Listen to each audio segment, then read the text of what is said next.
My name is Yahum. I'm from the Tla'amin Nation.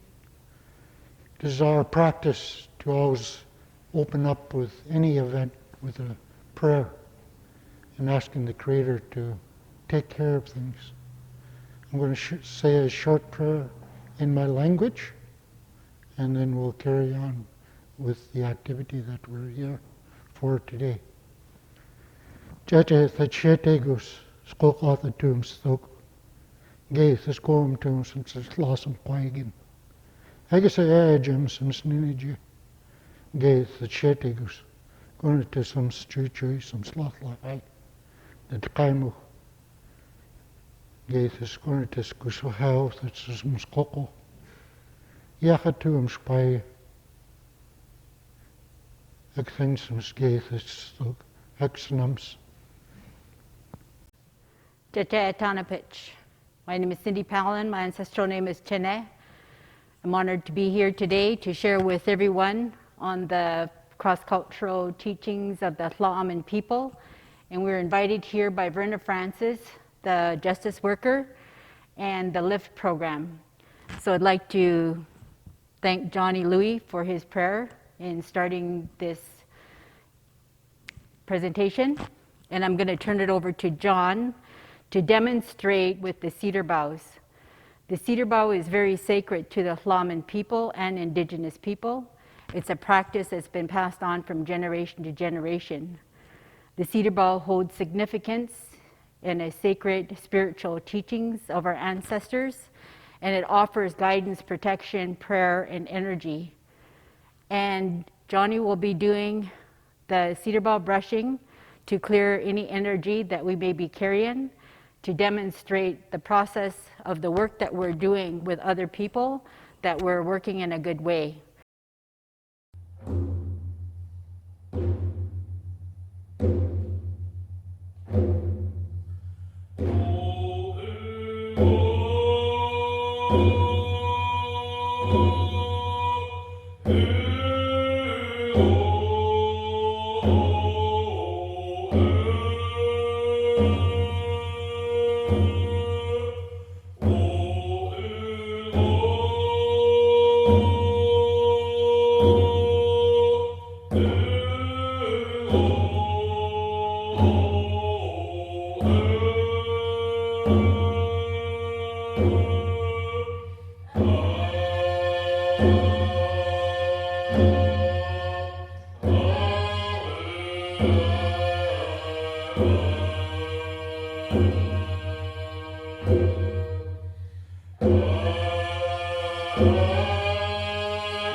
Thank you, everyone, for our ability to be able to share the culture of the Tla'amin people.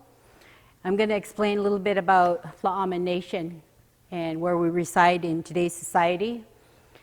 Tla'amin has a population around 1,100 members, with approximately 2/3 living in the main village here in our community.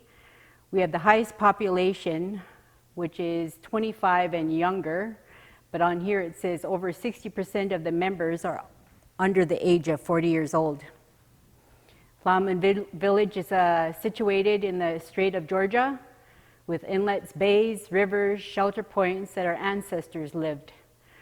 Our ancestral families lived close to natural resources such as Theodosia, Desolation Sound, the coast of the Malaspina Strait, Pulver, Teesquit, and many islands within the Strait of Georgia.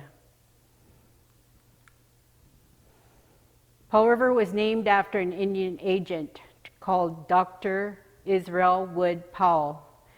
And that was just something that came about in the last few years that we found out how Paul River got its name. And at that point in time, it was really upsetting to find out that someone from an Indian agent came in, they named Paul River. Due to colonization, our people have been robbed of the land and were relocated from town site to Paul River to Tla'amin. And in that time frame, a lot of the land was taken.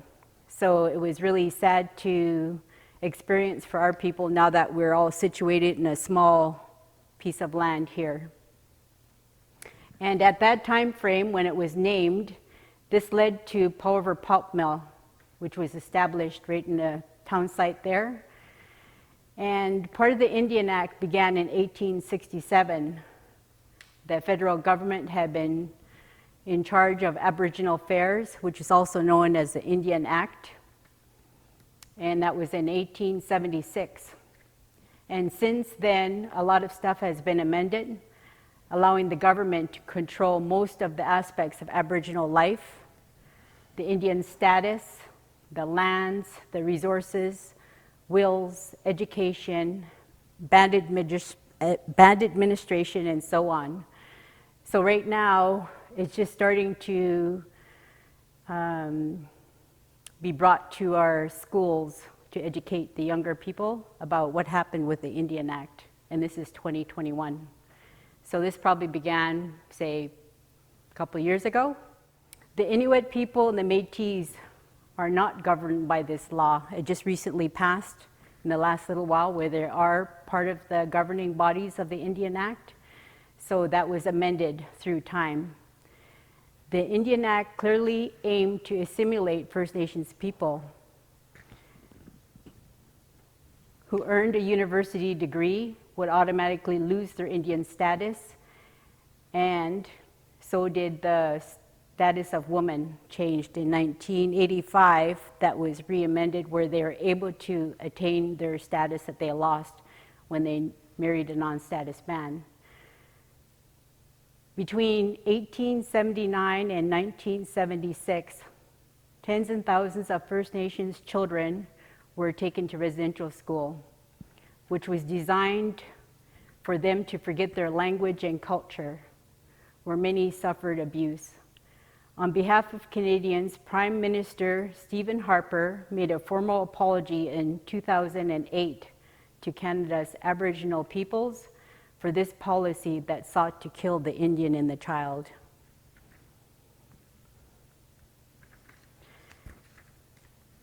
My background is in alcohol and drug counseling, and I began to understand a little bit more about how alcoholism affected our people.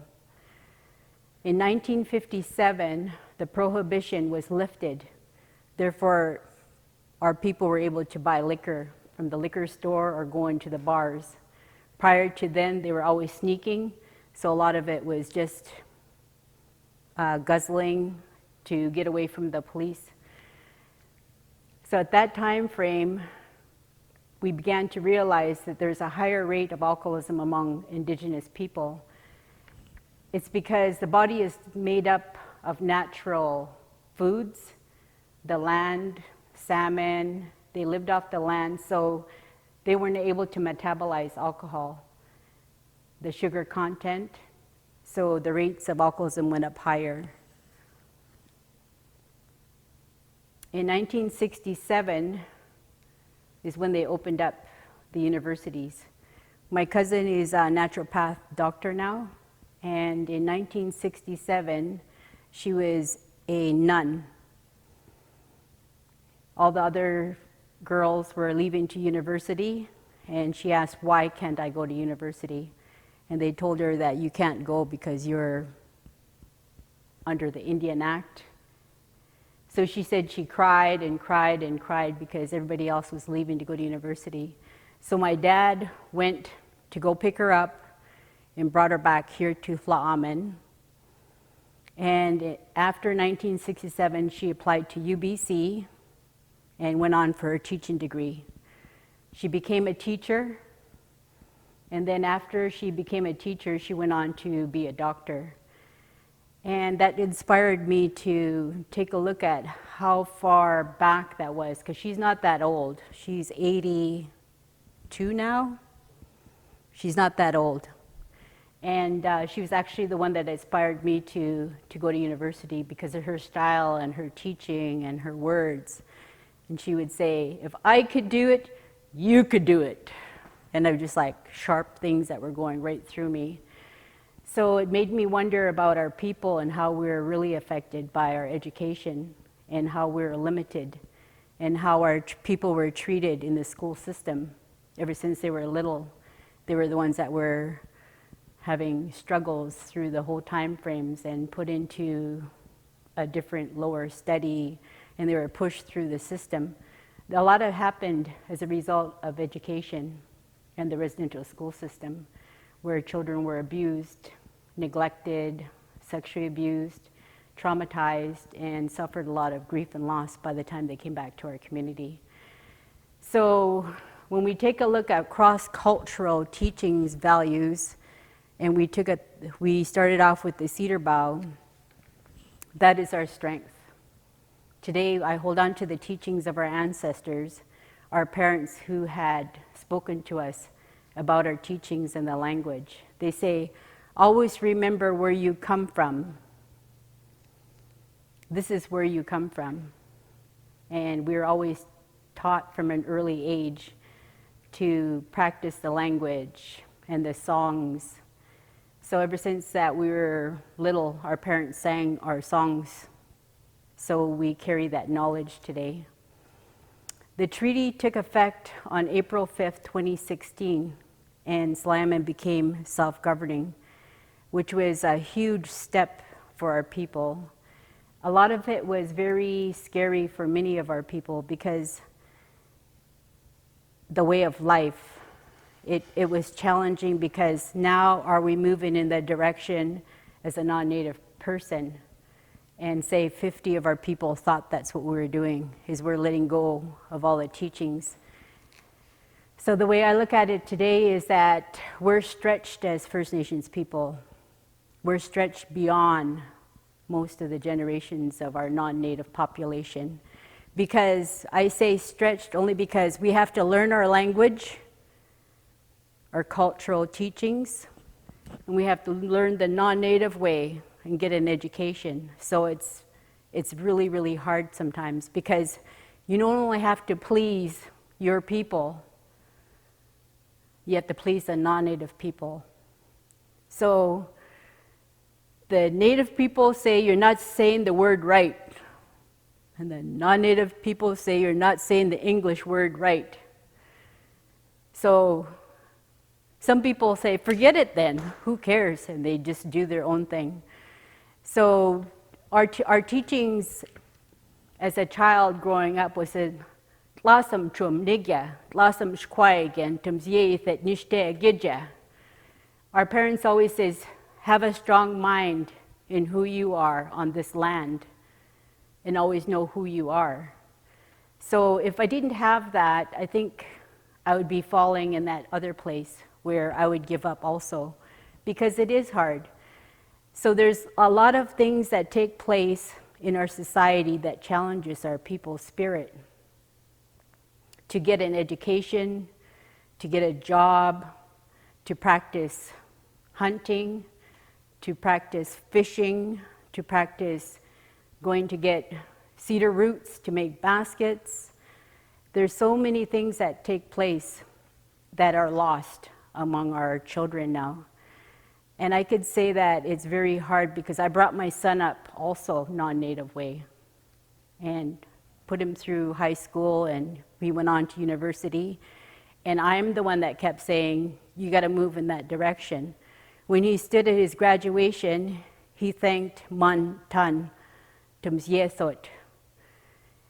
In saying that, he still lost quite a bit of the language. So I felt bad about that. So we have now younger families bringing up children, and we're seeing, always communicating with them on a continual basis about who are you and your identity, and how can you be proud of who you are. So it's a different approach now and a practice, and I believe that we have a long way to go in order for us to pass on a lot of the teachings. So we thank the people like Johnny Louie and a lot of their elders that we have today who have shared their story, shared the strengths, and our parents and our grandparents who were there to help teach us some of the things that we need to know to carry on today. In 2013, we had a gathering here in Tla'amin. It was hosted by Chief Bobby Joseph and John Candless. In 2013, we were challenged by how we were treated when we had these guys come into our community to share on reconciliation. And at that time frame, I was just on the end cusp of working on my BSW. And actually it was my MSW when I was challenged with that. And it just like what I'm doing now with the work in understanding cross-cultural teachings is when someone challenges you, it's like taking a strip off of you. And that's what happened.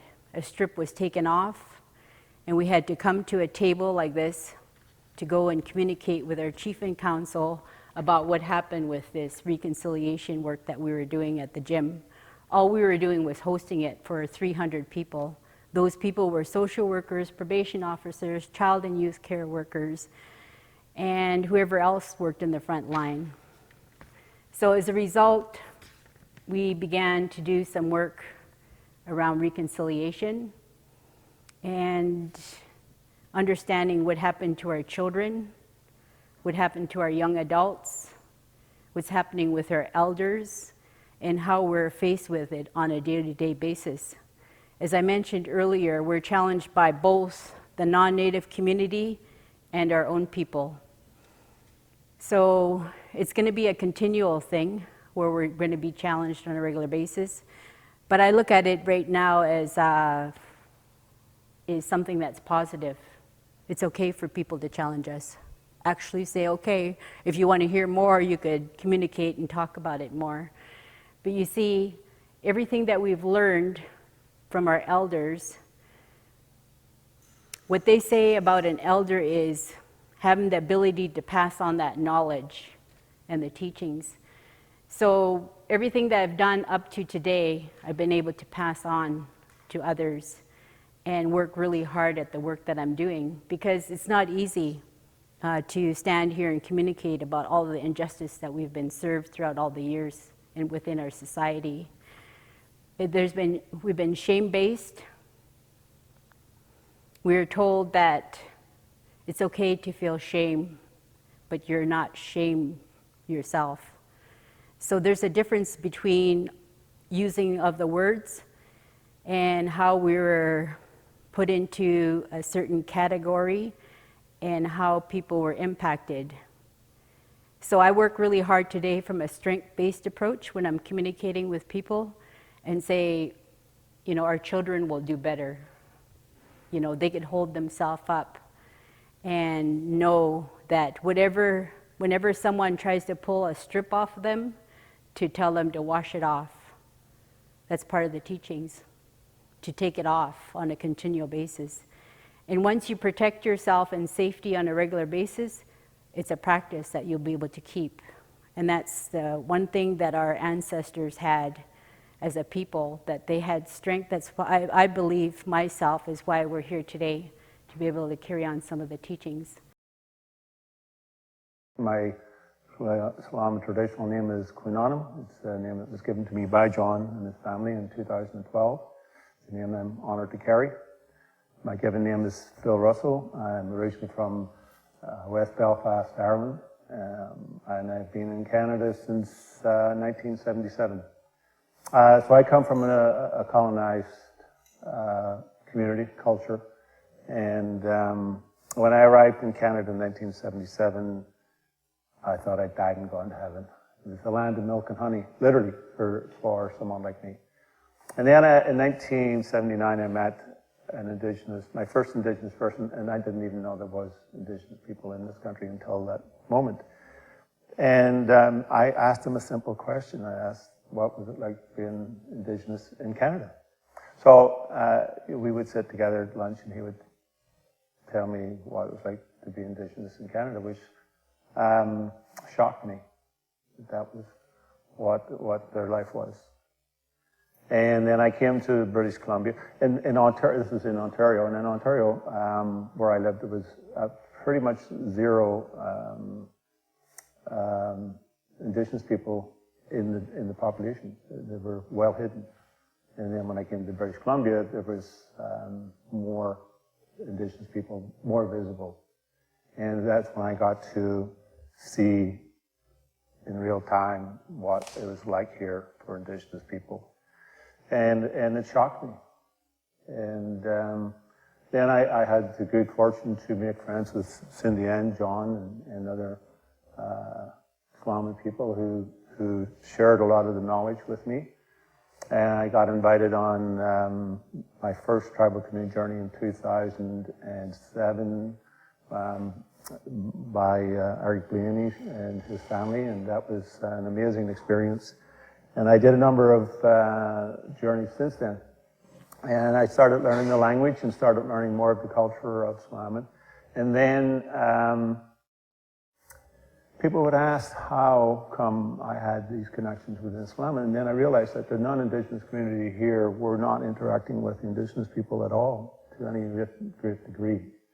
And so when John and Cyndi did the Bright New Day gathering in 2013, that's when we sat down and came up with the idea of a canoe.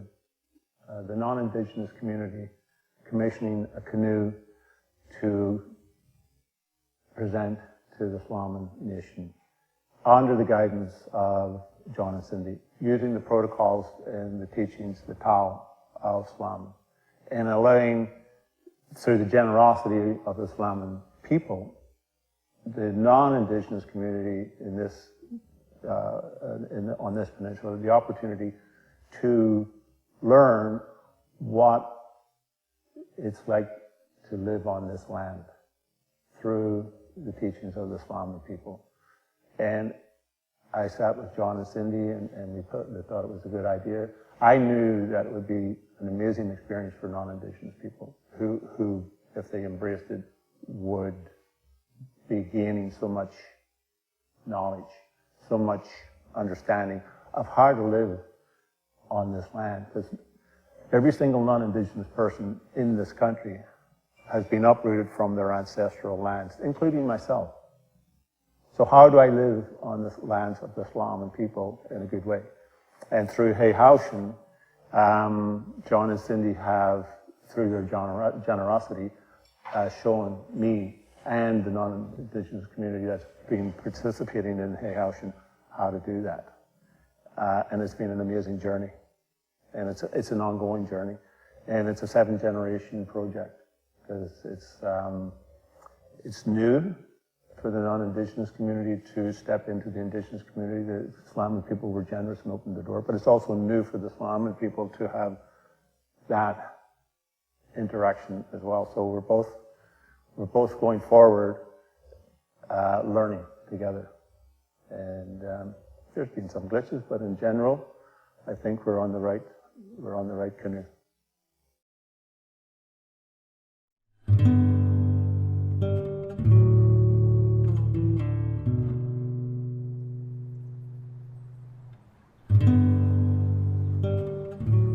When you take you give. And if you just remember that in your dealings with the Indigenous people, you can't go wrong.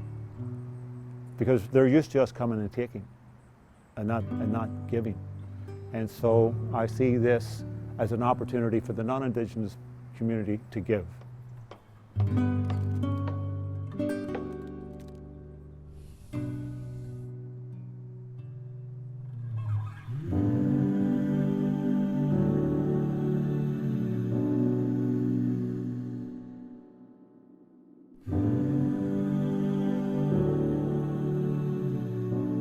I came to Canada in October 1977 when I didn't even know there was Indigenous people in this country. So I made lots of good friends. I was learning the language. So I got to know a lot of people in Tla'amin through various things that I was doing. And there wasn't really much coming from the non-Indigenous community here. A lot of lip service, but nothing concrete, no real action of any sort. And I remember thinking, wow, I was shocked. And I'm thinking, when these stories hit mainstream Canada, it's going to turn this country upside down. And it didn't, and it hasn't. I raise my hands to all of you. So he approached I and Johnny Louie to ask us what we thought about a reconciliation project, and it would be a carving project. So we thought it was an excellent opportunity for us to share about reconciliation, colonization, and the history of our people, and how we've been impacted. We have the Haitian group building a canoe right now in the spirit of reconciliation between our non-native community and the Tla'amin Nation people. The past is the past, and in terms of where we're going right now, we do it collectively. And we understand where we're going, and we're not stepping on each other's toes, so to speak. And I'm really happy where we're at as a nation, and the young folks that are going to be steering that canoe for us in the future. It's really important to have this canoe done here in this area, because most of the time these canoes are done in the village, and non-Indigenous people never see this ever happen until it's finished. I'm really happy that you're here. Let's get you carving. Yeah. The name of the project is Haitian, the Way Forward. Well, what's happening is the non-Indigenous community on the Upper Sunshine Coast Peninsula have commissioned a traditional dugout canoe.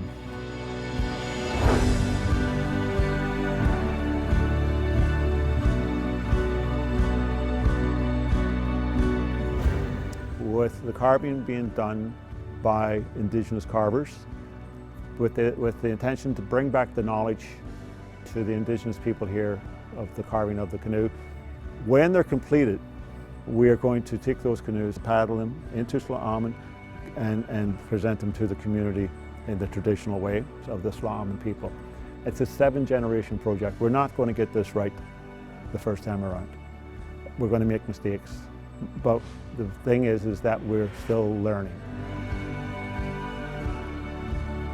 I think this is an important project because it helps bridge relationships among our people with the non-native population, and it helps bridge understanding about the legacy of colonization, the residential school, and the losses that people have impacted.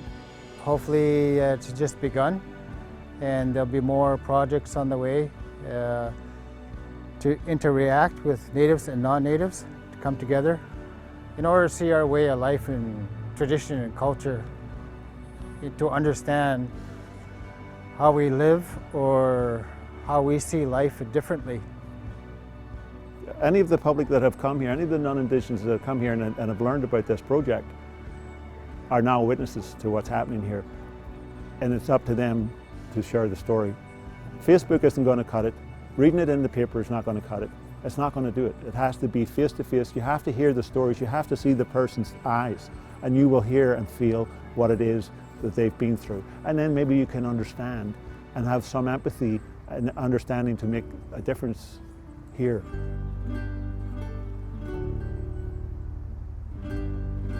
I believe Canada has the opportunity, the non-Indigenous population of this country has the opportunity to make things right for future generations, for their great-grandkids. That's what I see this project doing, and changing this country and changing the world.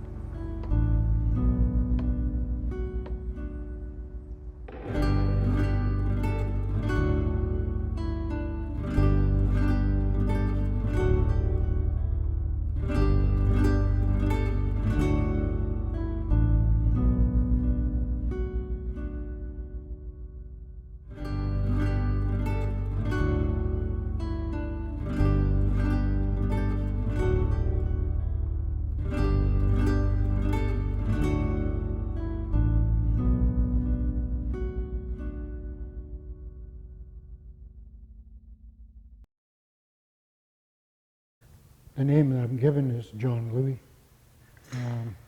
My traditional name is Yahum. For me, getting into Haitian was one of the, it was a new way for me. I'm a product of the residential school. You know, because of the things that have happened in those places, I believe that that's why our communities are the way they are. Cindy's talked about the alcoholism, the family violence, and these past few years, the drugs creeping into our communities. You know, through the course of the history, you know, there's various studies that have gone on through the Royal Commission on Aboriginal People.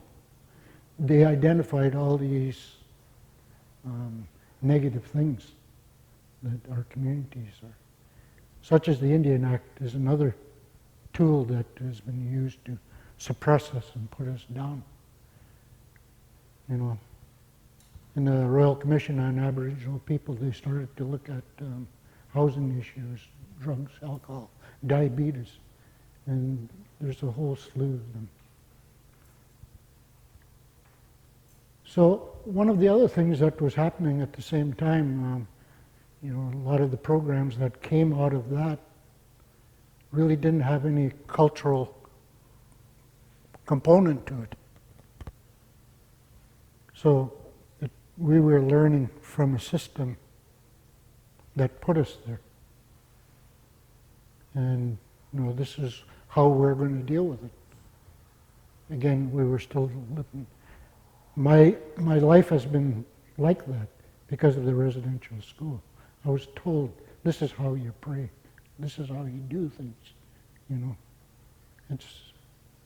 So I was learning something that wasn't who we were as Tla'amin people. So, you know, it's my work within the health field, working with the people, you know, and starting to introduce the culture to them, which was very foreign at that time. You know, I had to go talk to the old people and say, you know, did our people do this? And that's how I learned.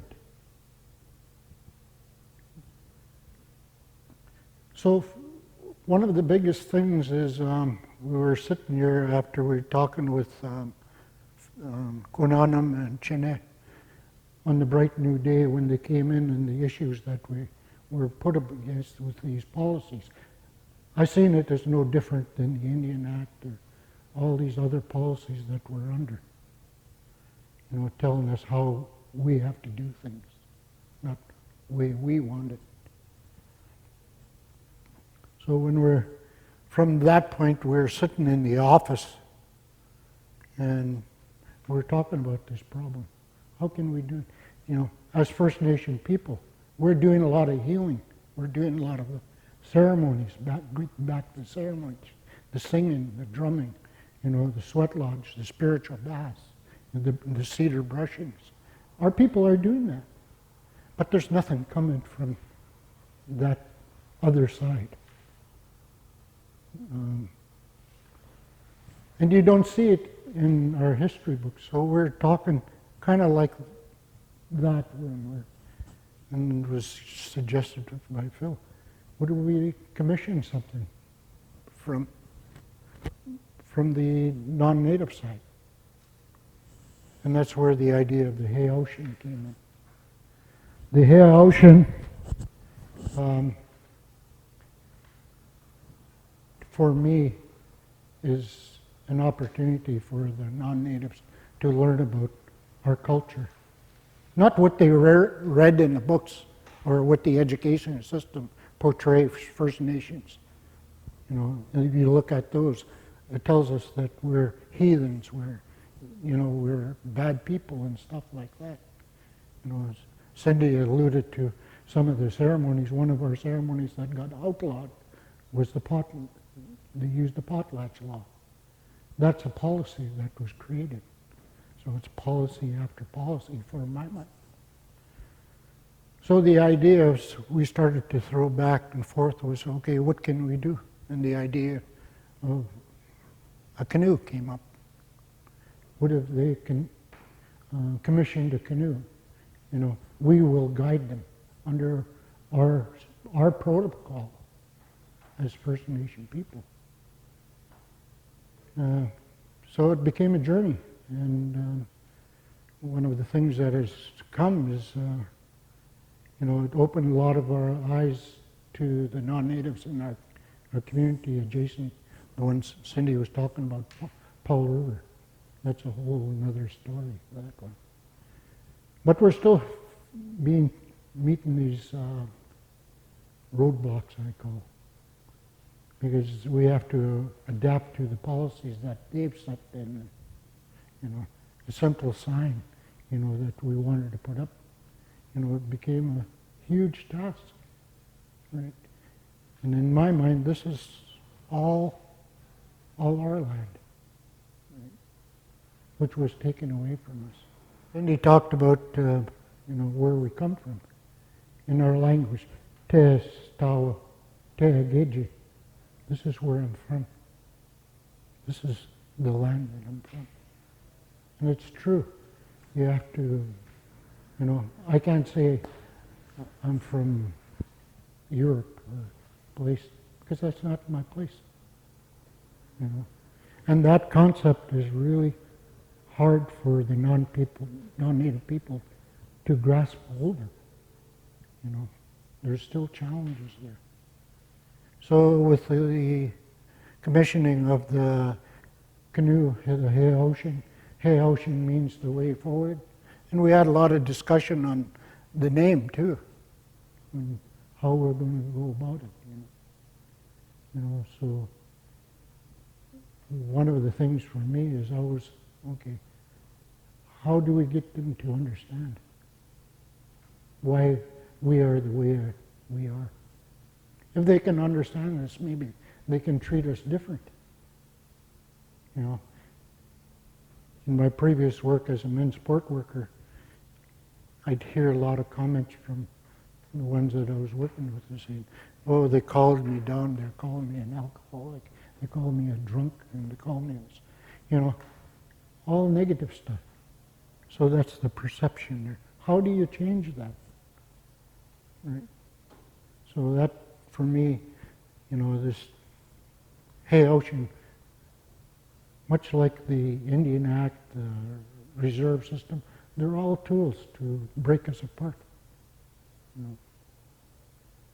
Maybe this is another tool we can use to put things back together so that people understand who we are. We're still the people that are still welcoming people into our lands.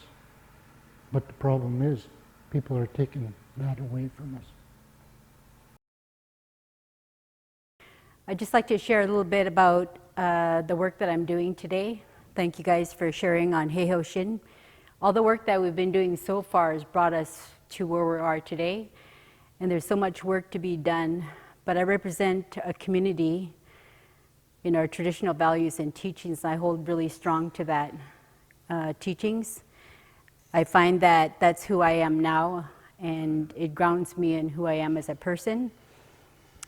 I came on board in 2018. I work for Powell River Transition House Society, Paul River and Region Transition House Society. And I work to support women who've been violated or victimized in any way. Some of it's historical abuse, some of it's abuse that I've encountered now.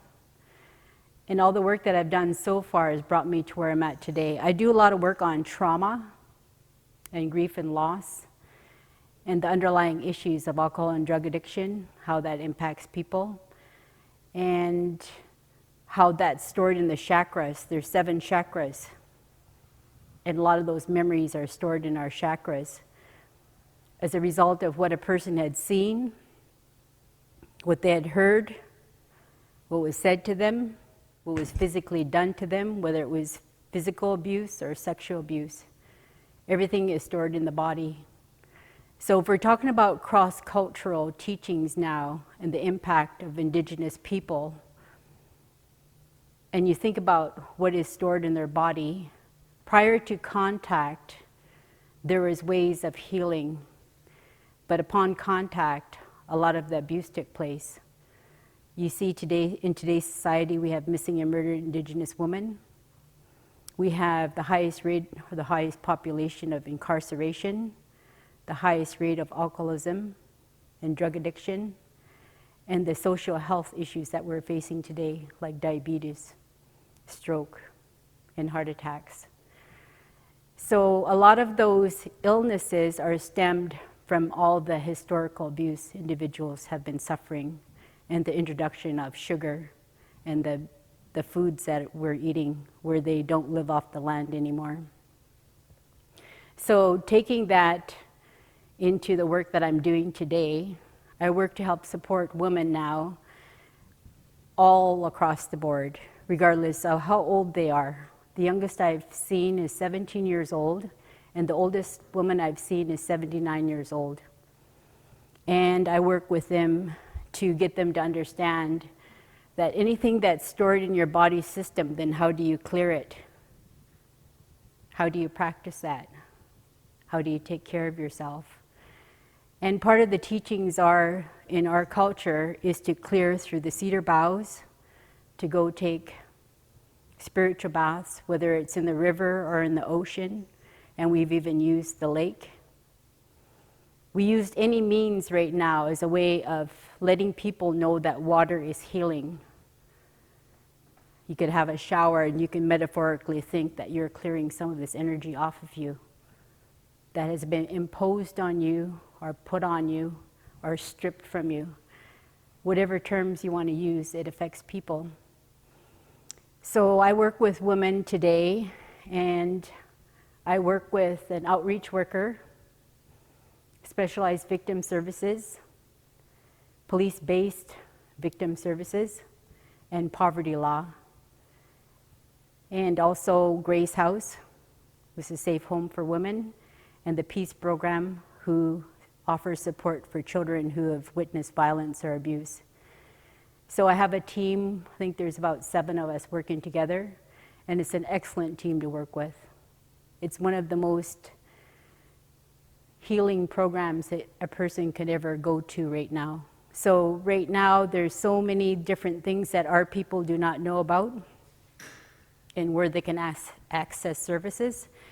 And this is the team that I always say, you know, if you need support, go here, and you go there. So we're implementing on a day-to-day basis, and I reach out a lot to our people in our community to offer them support, or else whichever way that they need support in. I've always been like that. I've always advocated. I wanted to share some story about communication, because one of the hardest things that our people have been impacted by is communication. So whenever there's an incident that takes place, and how the person is spoken to is really important. I'm going to use one example of a nurse who went for a home visit. And the person that she's seeing had a stroke. So I just finished sharing to you about what you've seen, what you heard, and how you're feeling. So you have someone in that's communicating and their voice is really loud, saying, "How are you doing?" As if that person cannot hear. and saying, I'm here to check on what kind of medication that you're taking, and can you tell me, what she wants to know is, are you taking it 3 times a day? And the person that's receiving the information is getting agitated because the way they're spoken to is like they can't hear. And it's like from a place of power. I can see the agitation because I'm sitting there witnessing it. And my instincts are going up and up and up, saying, the communication is really important. So when someone is ill or not feeling well and they need help, then how do we communicate with them? So I went over to the nurse and I said, excuse me, I've been sitting here for like 10 minutes observing. And I said, do you mind if your tone could go down a bit? And if you could just say, I'm here to support you and I'm just looking at your medication. Are you okay? Because what happened with that person is they took all their medication and they threw it on the table. They said, you want to look at it? Look at it. Because it triggered something in them about how it was communicated. And I felt really bad because I knew that it was just the tone of how that information was being given. So it kind of calmed down after when she changed her tone. So I look at that now with trauma, with grief and loss, and how people are communicated to when they go for help. So I'm really aware of those things now, and I look at the differences between clinical and counseling, if you feel it's genuine and how the approach is. So I'm looking at it from a whole different perspective now. And I did my research study on healing methods pertaining to Tla'amin, and I had Johnny Louie sit as my community supervisor at the community level. I had Dr. Sarah, who's a psychologist from Tla'amin Health, and I had 2 supervisors from the University of Victoria who read my paper on a regular basis as I sought out alternative ways to heal for our people. So John spoke to the songs and ceremony as part of the healing. So the cedar bough is part of the healing. And now we're starting to learn more about our culture.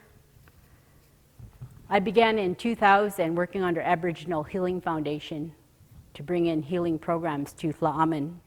So I'm asking all the women that I work with is to make something that reflects who you are and your identity. So you have women from different parts of the world seeking out their own way of putting together a piece of art, and it's been a healing practice for the last month that we've been together. So this piece that I'm making represents 4 generations. And I was doing 4 generations on the female side of our family. And I spoke with my cousin, Dr. Evan Adams, who asked me if I would take a DNA test, ancestral test. I said, okay. I used to think I was FBI, which means full-blooded Indian. Through the time frame, we began to realize that we're not full blood. And through the DNA test, I found out that my grandfather on my mom's side is from Greece. He's Greek.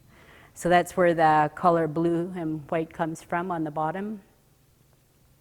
So it's really, really interesting for some things that evolve through time and how things change.